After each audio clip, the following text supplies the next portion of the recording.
आपको क्या लगता है जो 5-5 रुपए 400 रुपए का कम क्या होता है पेट्रोल पे फर्क पड़ता है आपको? अच्छा, मतलब लाइक आवाम को दिलासा देने वाली बात होती है, और मतलब बड़ी बड़ी प्रेस जहाँ पर हम कॉन्फ्रेंस। लोगों ने वो पेट्रोल पंप के वो बड़े वो रखे होते हैं ना, वो लगे होते हैं, बोर्ड्स लगे होते हैं, उस पर लिखा होता है डीजल इतने में मिलेगा, पेट्रोल इतने में मिलेगा, हाई ऑक्टेन इतने में मिलेगा।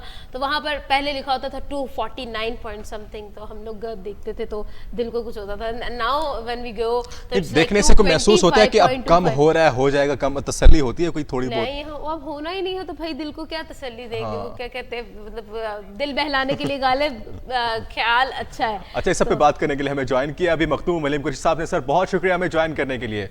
मखदूम साहब कैसे हैं, क्या हालचाल, मिजाज कैसे है? जी अल्लाह के करम है। आप सुने, आप लोग कैसे, आप ठीक है? जी अल्हम्दुलिल्लाह। मखदूम साहब पहला सवाल तो आज मैं ही करूंगी, मुझे ये बताएं, प्याज, आलू, टमाटर सब कुछ महंगा हो गया है, महंगाई की शरह में 0.74 इजाफा, क्या कहेंगे, अवाम कितनी परेशान हो जाएगी? देखिए, अवाम तो परेशान हो चुकी है जब से ये इम्पोर्टेड गवर्नमेंट आई है। महंगाई की जो रेशो है वो मुसलसल बढ़ती जा रही है। जी। एक आखिरी उम्मीद मिफ्ता इस्माइल की पॉलिसी देखने के बाद हुकूमत ने कहा कि नहीं जी, अब इसके बाद इसहाक डार आएंगे तो डॉलर की स्पीड कंट्रोल हो जाएगी, महंगाई की रेशो कम हो जाएगी, उसके बाद जो है वो कुछ ना कुछ रिलीफ मिलेगा। लेकिन ओवरऑल सिचुएशन में हुकूमत रिलीफ देने में अवाम को नाकाम हो रही है। महंगाई की रेट देखें तो आए दिन बढ़ती जा रही है। बिजनेस कम्युनिटी से बड़ी मुतासिर हो रही है। बिजनेस कम्युनिटी की जानिब से यही बताया जा रहा है, मेरी जितनी भी लोगों से बात होती है वो यही कहते हैं कि यार पहले ये होता था कि भाई हम कुछ अपनी सेविंग करके इन्वेस्टमेंट कर देते थे, अब हमारा सर्वाइवल मुश्किल हो रहे तो क्या सेविंग करें और क्या इन्वेस्टमेंट करें। बिल्कुल बिल्कुल ऐसा ही है। अच्छा, इसी के साथ साथ सर हम लोग आपकी तवज्जो थोड़ा लेकर जाएंगे मुल्क के अंदर जो गोल्ड की और चांदी की कीमत में जो है कि इजाफा डिस्कस कर भी रहे थे, लाइक जैसे अब शादियों का सीजन आ चुका है, शादियां हो रही हैं और ये शॉपिंग का सिलसिला है, ऑब्वियसली शादियां जो है वो सोने चांदी डिमांड बढ़ती है तो प्राइस भी बढ़ जाती होती है। तो ये सिलसिला अब देखने को मिल रहा है, सोने की कीमत में इतना इजाफा देखने में आ रहा है, क्या कहेंगे इस बारे में? तो सर देखिए ना, अब शादियों या कोई भी मेन इवेंट्स हो उसमें आप ज्वेलरी, खासकर बात की जाए जब भी लड़कियों की तैयारी की, चाहे वो शादी हो या कोई इवेंट्स हो, तो उसके ऊपर हमेशा ही जो लड़कियों की तैयारी में ये ज्वेलरी का बड़ा अहम किरदार होता है। मैंने एक कल बात हुई किसी ऐसे किसी एक दोस्त से जो कुछ ज्वेलरी वगैरह खरीद रहा था, जब वो उसने प्राइस चेक की और जो चीज आज से 2 साल पहले मिलती थी 1.5 लाख रुपए की, आज वो 4 लाख रुपए की हो। बिल्कुल।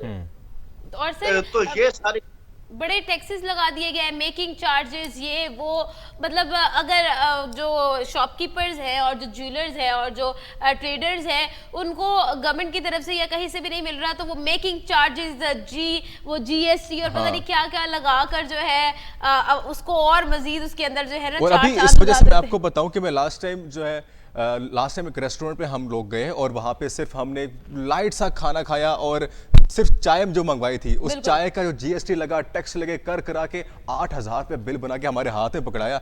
एक्चुअली उसकी एक्चुअल प्राइस जो थी खाने की वो इतनी नहीं थी, जो साथ टैक्स लगा दिए थे, तो उसके बाद जो बिल आके बना उसने तो हमारी जान ले ली। तो इस तरह की काफ़ी सिचुएशन देखने को मिलती है हमें। तो खैर हम बात करेंगे अलीम साहब आपसे कि अकॉर्डिंग टू बात करेंगे जो कुछ साल पहले की जिस तरह से महंगाई रेशो से बढ़ रही थी, तो अचानक से वो महंगाई जो 4 साल पहले थी और वो महंगाई जो 6 महीने में आकर बढ़ी है, कंपैरिजन करें, क्या लगता है कि आगे फ्यूचर क्या होगा? क्या इसी तरह से डबल होकर महंगाई बढ़ती रहेगी तो फिर वो श्रीलंका वाला हाल देखने को मिलेगा? देखिए ना, इसमें सबसे बड़ी जो चीज है ना वो हुकूमत की पॉलिसी पे डिपेंड करते हैं।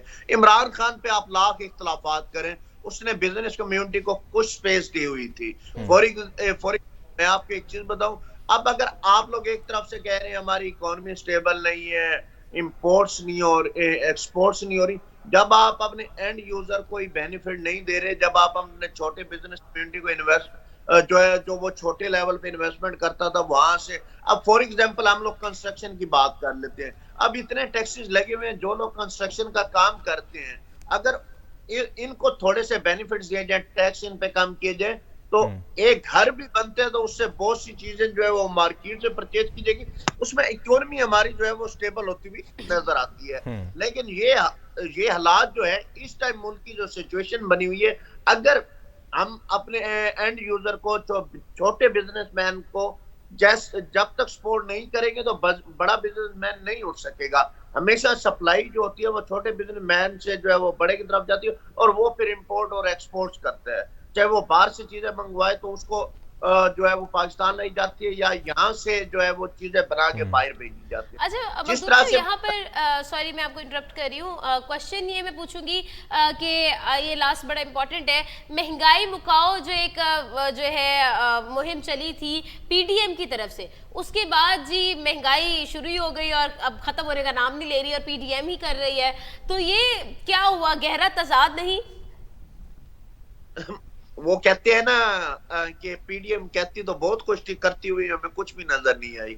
महंगाई के हवाले से मौलाना साहब ने भी लॉन्ग मार्च किया, मरियम नवाज और अफजल शहबाज ने भी लॉन्ग मार्च किया। सर मजे की बात ये, उनके लॉन्ग मार्च का पता ही नहीं चला कि कब आया और कब खत्म हो गया। बिल्कुल। अब जो आए थे ये कह रहे थे ये इमरान खान नाअहल है, नालायक है, इकोनॉमी स्टेबल नहीं कर पाया, हम आएंगे तो डॉलर की स्पीड कंट्रोल हो जाएगी, प्राइसेस कम हो जाएंगी, ये जो 225 रुपए का पेट्रोल मिल रहा है ये 130 रुपए पे मिलेगा, यूं था। और देखें इमरान खान के दौर में जो भी था उसने आखिरी टाइम पे आके जो पेट्रोल की प्राइसेस है उस पे सब्सिडी दे के कुछ रोका हुआ था। इन्होंने आके अपनी पॉलिसियां बनाई, कुछ समझ नहीं आई।